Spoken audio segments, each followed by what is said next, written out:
Ќе отиде, ќе гласа за, еве сега ни се изборите, ќе гласа за министри, ќе гласа за нови водачи, а не го гледа, не може да го види злото позади нив.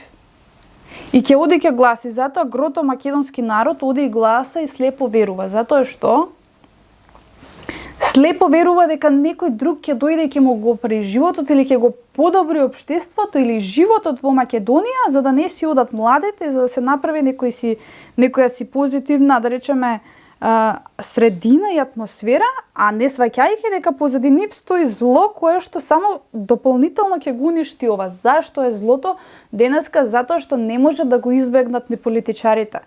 Затоа што самите тие се потикнувачи на поголеми плати и на поддршка на мали и големи бизнеси, кои што се впрочем најголемото зло на денешницата.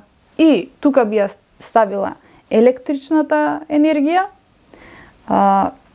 луѓето од кои што не може да живеат, значи електричната енергија, домаќинството, струјата и оние примарни потреби на храната, односно се поддржувачи на зголемувањето на цените на храната. Еве и на оние обични ресурси кои што му се потребни на човек, поготово на малите дечиња. Ако дојдеме до тој момент, еве сега беше почеток на школска година, значи јас пред месец и пол бев во една книжара да си купам пенкала.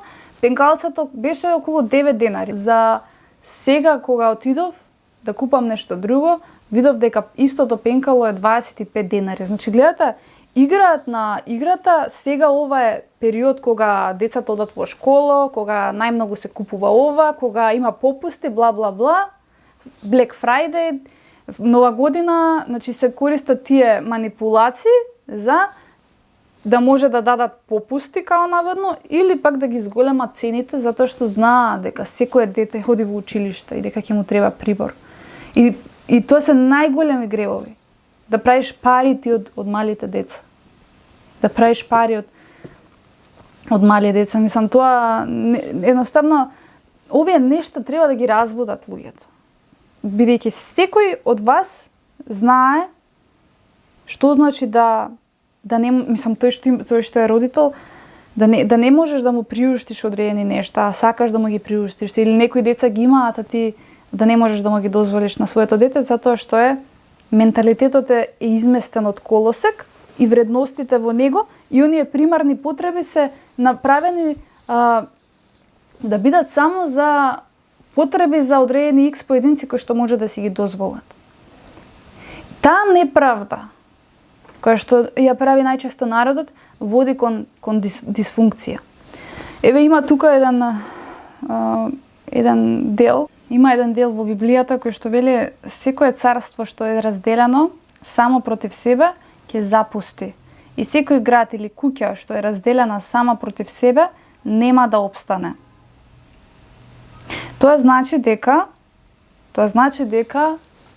луѓето се почнуваат, како да кажам, толку да се разединуваат и толку да одат едни против други и дури очите ќе ти ги извадат онлайн по коментари за да го поддржат тоа зло и да кажат па не сме ние во праисторија да живееме како во праисторија. Буквално го од незнање они слепо веруваат во тоа и верувајте ми, оваа година и секоја наредна која што доаѓа ќе биде многу лоша. Значи доаѓаме буквално до степен каде што доаѓа казната, доаѓа од платата на гревовите и ваквите индивидуи многу ќе страдаат. И општо генерално, за да може човештвото да се разбуди, колективот ќе доаѓа до едни колективни страдања, како што тоа се случи во Кочани.